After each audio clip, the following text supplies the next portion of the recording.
আমরা যদি বলি যে রাসূলুল্লাহ সাল্লাল্লাহু আলাইহি সাল্লাম যাদের নাম বিশেষভাবে উল্লেখ করেছেন এমন সাহাবীদের সংখ্যা ৭০-এর অধিক রয়েছে, তাহলে একথা বলার কোনো সুযোগ নেই যে আশারায়ে মুবাশশারা বা জান্নাতের সুসংবাদপ্রাপ্ত ১০ জন সাহাবী। এটা আংশিক সত্য, পুরোপুরি সত্য নয়। আসসালামু আলাইকুম ওয়া রাহমাতুল্লাহি ওয়া বারাকাতুহু। ইন্নাল হামদালিল্লাহি নাহমাদুহু ওয়া নুসাল্লি আলা রাসূলিহিল কারীম, আম্মা বা'দ।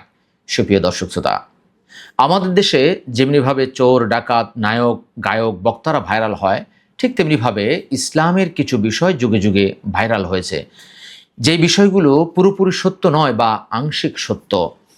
এমন একটি বিষয় হচ্ছে আশারায়ে মুবাশশারা বা জান্নাতের সুসংবাদপ্রাপ্ত ১০ জন সাহাবী।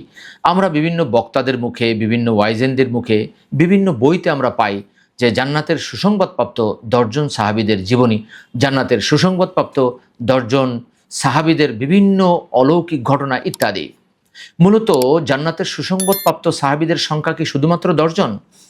অনেকে বলতে পারেন যে রাসূলুল্লাহ সাল্লাল্লাহু আলাইহি ওয়াসাল্লাম একই হাদিসে তাদের নাম নিয়েছেন, এজন্য এটা বলা যেতে পারে। মূলত এটা এইভাবে বলা যায় না, কেননা রাসূলুল্লাহ সাল্লাল্লাহু আলাইহি ওয়াসাল্লাম সাহাবীদের নাম নিয়ে নিয়ে বলেছেন এমন সাহাবীদের সংখ্যা ৭০-এর উপরে, যাদের নাম এইভাবে উল্লেখ করেছেন আবু বকর রাদিয়াল্লাহু তাআলা জান্নাতি, ওসমান জান্নাতি, এরকম সাহাবীর সংখ্যা ৭০-এর উপরে।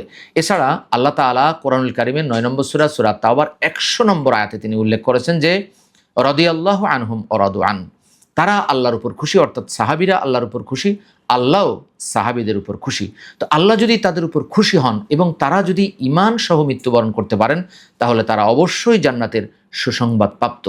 ৪৮ নম্বর সূরা আল ফাতহের ২৯ নম্বর আয়াতে আল্লাহ তাআলা সাহাবীদের বর্ণনা করার পর তিনি বলেছেন তাদের জন্য রয়েছে ক্ষমা এবং তাদের জন্য রয়েছে মহা পুরস্কার। তো জান্নাতের চাইতে মহা পুরস্কার আর কি থাকতে পারে?